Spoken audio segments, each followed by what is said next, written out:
Assalamualaikum warahmatullahi wabarakatuh. Perkenalkan, nama saya Solikatun Nikmah dari Universitas IFET, Prodi PG PAUD. Baiklah, untuk mempersingkat waktu, di sini saya akan mempresentasikan tugas dari mata kuliah Pendidikan Kewarganegaraan yang diampu oleh Ibu dosen Irnawati. Materi presentasi kali ini adalah membahas tentang otonomi daerah. Apa itu otonomi daerah? Otonomi daerah adalah pemberian kewenangan kepada pemerintah daerah untuk secara mandiri mengatur dan mengelola urusan nasional. Pengertian otonomi daerah. Yang pertama, pemerintah mandiri. Daerah dapat menjalankan kebijakan, program, dan layanan tanpa campur tangan pemerintah pusat. Yang kedua, kebebasan mengambil keputusan. Daerah dapat membuat keputusan yang lebih sesuai dengan kebutuhan lokal. Yang ketiga, kemandirian finansial. Daerah mempunyai kontrol penuh atas pendapatan dan pengeluaran mereka sendiri. Yang keempat, keluasan dalam pembangunan. Daerah mempunyai fleksibilitas untuk melakukan pembangunan sesuai dengan prakarsa daerah tersebut. Jenis-jenis otonomi daerah. Yang pertama, kota. Otonomi dengan tingkat terbesar memiliki kewenangan dalam berbagai bidang seperti kesehatan dan pendidikan. Yang kedua, kabupaten. Otonomi sedang dengan kewenangan lebih sedikit dibandingkan kota, tapi tanpa membatasi hak asasi manusia. Yang ketiga, provinsi.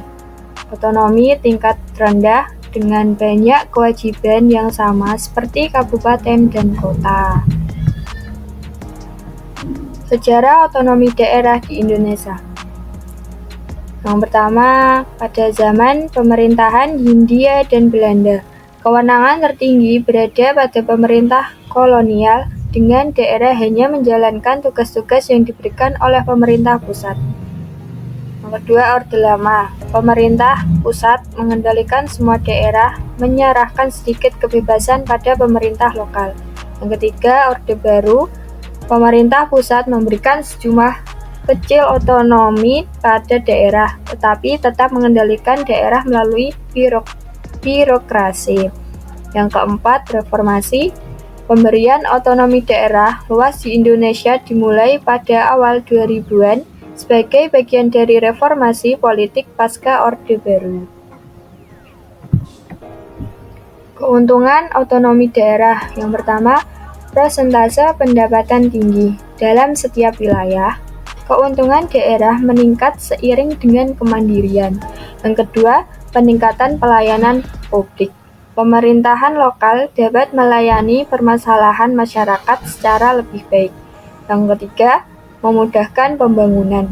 Dengan semakin bertambahnya kewenangan, daerah dapat memainkan peran yang lebih strategis dalam pembangunan daerahnya.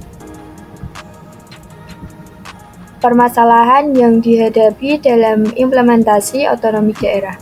Yang pertama, kekurangan dana. Ketergantungan pada formula pengalokasian dana dari pemerintah pusat membuat terkadang keuangan daerah tidak mencukupi. Keterbatasan sumber daya manusia. Beberapa daerah memiliki sumber daya manusia yang kurang berkualitas untuk mengelola otonomi daerah. Yang terakhir, perselisihan antar daerah. Muncul perselisihan mengenai pemanfaatan sumber daya daerah yang seharusnya dikelola bersama. Solusi atas permasalahan otonomi daerah di Indonesia. Yang pertama, kerjasama antar daerah. Kerjasama di antara daerah untuk membangun dan memperkuat infrastruktur ekonomi juga harus ditingkatkan. Yang kedua, peningkatan pendidikan dan pelatihan sumber daya manusia. Peningkatan generasi yang lebih berkualitas dengan pelatihan dan pendidikan yang lebih efektif dan efisien. Ketiga, penerapan perencanaan strategis, membangun dan melaksanakan perencanaan strategis untuk daerah yang mempertimbangkan keberlanjutan. Kesimpulan yang bisa diambil, otonomi daerah merupakan ide dasar yang kuat dalam mengajar kemandirian di bidang politik, ekonomi, dan sosial untuk mencapai keterkaitan yang harmonis dan efektif dalam mewujudkan pembangunan nasional. Otonomi daerah menjadi landasan untuk meningkatkan efektivitas dan efisiensi dalam pembangunan daerah.